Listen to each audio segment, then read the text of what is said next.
Hello and welcome back. Yes, I decided to do a second haul today because I just had a really interesting selection of movies, and I know I haven't done a movie haul in a while, so I know I have more book haul fans than movie haul fans, but my apologies to my movie haul fans who've been deprived for I think over a month at this point. This was a really great haul because you may know, or you do undoubtedly know if you've been watching these, that the Johns Hopkins University Library has this special little subset of the collection called the McNaughton Popular Viewing Collection, where they have more of the popular movies that aren't necessarily reserved for courses, but that people might like to see. And it's kind of rare to be able to get one of those, and there tends to be what I call a revolving door. It's like they come in, they go out, they come in, they go out, you just have to be lucky. And it just so happened this week I was incredibly lucky. So first, from McNaughton Popular Viewing, I got J. Edgar. This is the Clint Eastwood film starring Leonardo DiCaprio about J. Edgar Hoover. And I liked this. I really wasn't sure what to expect. I'd heard it was pretty good, but it could so easily have gone wrong. And it really didn't go wrong. I didn't think it was the greatest movie I'd ever seen, but I'd say it's on a par with the Clint Eastwood films like $1 Million Baby or Letters from Iwo Jima, his pretty solid, good work. And it's funny, Leonardo DiCaprio, at a younger age, I was very, very anti-Leonardo DiCaprio because I was right at that age when all the girls were obsessed with Titanic and obsessed with that awful Romeo and Juliet adaptation. And I just wanted no part of that. In fact, I didn't see Titanic until years later when I was a guest in someone's home and she wanted to watch Titanic, and it would have just been rude not to have. And I didn't like it. But anyway, so I was very much did not like DiCaprio, wouldn't see anything with him in it. And I've discovered recently that he's really a pretty good actor. I shouldn't have been so, nasty about him. I thought he was certainly quite good in this, and I also thought he was good in The Departed and Shutter Island, the latter of which I may be the only person who actually liked that. But anyway, so I would recommend this if you're interested. And then, also from McNaughton, I got Melancholia. This is the new film by Lars Von Trier, who is one of my favorite directors. I just absolutely love that man. He can make as many intemperate comments as he wants, and I will still love him. I think he's awesome. And when I first started watching this, I thought it might be kind of a good starter Lars Von Trier film. If you've never seen any of his films, it might be more accessible. And it really wasn't. If you like Lars Von Trier, I think you'll really like this. I certainly liked it. If you don't, you might as well just start with any of his films, I think. Although The Kingdom and The Kingdom 2, which he did for Danish TV, are, I think, his most intentionally funny films. Some of his stuff, honestly, the American trilogy just cracks me up. Dogville, Manderley, and Dancing in the Dark, but they're definitely not supposed to be funny. This one I didn't really find unintentionally funny. It's very, as you can probably tell from the title, very gloomy. I would describe it as Vinterberg's The Celebration meets Deep Impact, which I believe is directed by Mimi Leder, but I could be wrong. So if the idea of that thrills you, if that combination thrills you, definitely check it out. And if you're a Lars Von Trier fan, you won't be disappointed. Also, if you're a Kirsten Dunst fan, she gives a really, really good performance in this. So overall, I liked it. I'd recommend it. And then yet another McNaughton film. This is The Way, starring Martin Sheen and directed by his son, Emilio Estevez. This is about a grieving father whose son has just died, who decides to embark on the pilgrimage route to Santiago that his son was due to embark on. And of course, along the way, he meets the requisite cast of basically lovable but tortured characters, and they all find redemption. Sorry, spoiler alert. I actually almost did not watch this because I loaded up the DVD and there was this preview for just what looked like a terrible, terrible film. I think it was something Utopia. It was an inspirational golf story starring Robert Duvall, and I was like, poor Robert Duvall. I guess he has to pay the bills like everybody else. But so I was like, if that's the kind of thing they're advertising before this, and then I watched maybe 5 or 10 minutes at first, and was like, this is so by the numbers and sappy. Should I even watch this? But something made me just keep going, and I wound up quite liking it. It's I mean, it is a bit by the numbers and a little bit sappy, but the performances are good, and overall I enjoyed it, so I think it's worth a look.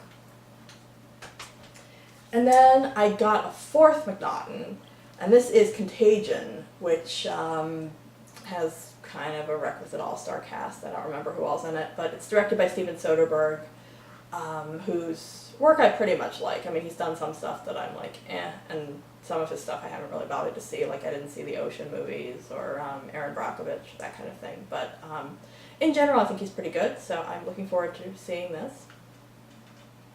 And now, I hope that was enough McNaughton for you, and I'm moving on to the regular collection of the Johns Hopkins University Library.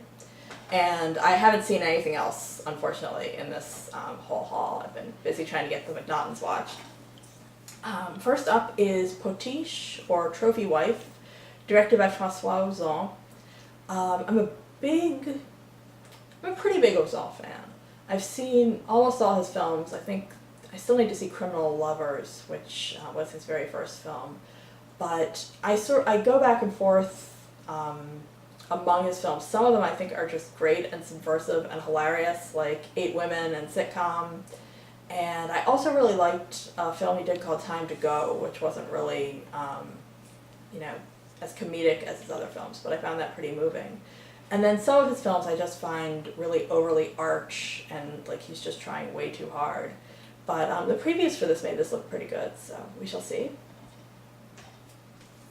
And then I got Before the Revolution, which is directed by Bernardo Bertolucci, and I believe it's his first film. It's certainly an early one.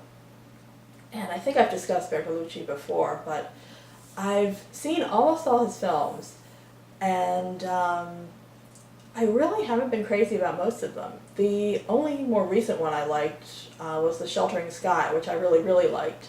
But I've been checking out his earlier films and have really enjoyed those. I really liked Partner, and I really liked The Spider's Stratagem, so I'm hoping the trend will continue with this one. And this is based on Stendhal's The Charterhouse of Parma, which I need to read but have not. And then this is an odd-looking film. This is called Sleeping Beauty, and it's produced by Jane Campion, although it's directed by Julia Lee, whom maybe this is her debut, I'm not sure. This is based on a Kawabata story called The House of Sleeping Beauties, and it's about sort of a brothel where the men pay to watch women sleep. The women take knockout drugs and the men come in. I don't know. It sounds really weird, but it sounds so weird that it's like you gotta at least give it a look. And then I got Subway Stories, which is a dreaded anthology film. I have tended to have really, really bad experiences with anthology films. Although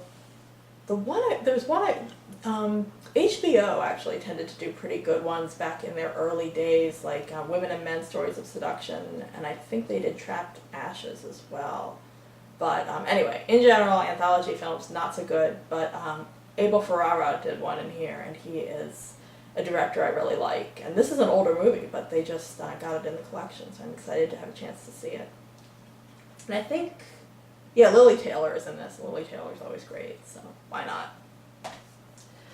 And now moving on to the University of Baltimore collection. I got Out of Africa, which you may find it hard to believe, but I have never seen this. I read the book a while ago, and I liked the book. It wasn't like the best book I ever read, but I thought it was good. And it's got Meryl Streep, Robert Redford, both of whom I think are a little bit overrated, but they also tend to be in pretty solid films. And Sidney Pollack is a pretty good director, so, it's about time. It's like 3 hours long, so I'm hoping it's worth it. Then I also got this film called Infamous, which has my beloved Daniel Craig in it, and also Hope Davis, and it's directed by Douglas, I want to pronounce it McGrath, but it might be McGraw, who did a couple of pretty good films. He did the Gwyneth Paltrow version of Emma, and he also did a little film called Company Man, which was just this really silly comedy, but that I enjoyed. What can I say? So this is about Truman Capote. It's not the more famous one called Capote that had Philip Seymour Hoffman, which I haven't seen, and honestly I'm not all that interested in, but we'll see if this one's good. And now from the Sights and Sounds collection of the Enoch Pratt Free Library. First I got Prince of the City, which as you can see is rather impressive. It's 2 cassettes, about 3 hours long, and it's directed by the great Sidney Lumet. I was actually looking this morning in my Video Hound at Sidney Lumet's list of credits, and because I wanted to be able to name a few that I liked, and I was looking at it and I was like, this guy's done so many good movies. If I try to list them all, this video is going to be an hour long. So the one I will mention is a little bit similar to this in that it deals with police corruption, but it is not as well known, called Night Falls on Manhattan. So I would very much recommend you checking that out. Haven't had a chance to see this yet. I've watched maybe 20 minutes. So far it's good, but a lot can happen in 2 hours and 40 minutes. And I discovered that Lance Henriksen apparently is in this and has a small role, which is really great because he's one of my favorite actors. And then I got Manhunter. I have no idea really why I wanted to see this. It's supposed to be very good. I think it's the first Hannibal Lecter movie that was ever made.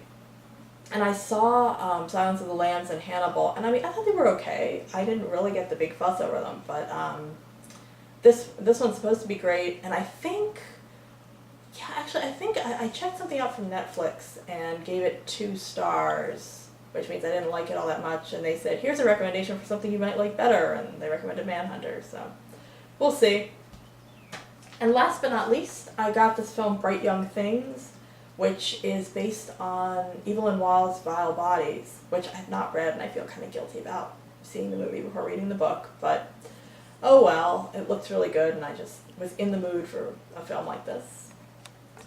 And if you've made it this far, thanks for watching, and I hope you'll join me for my next video.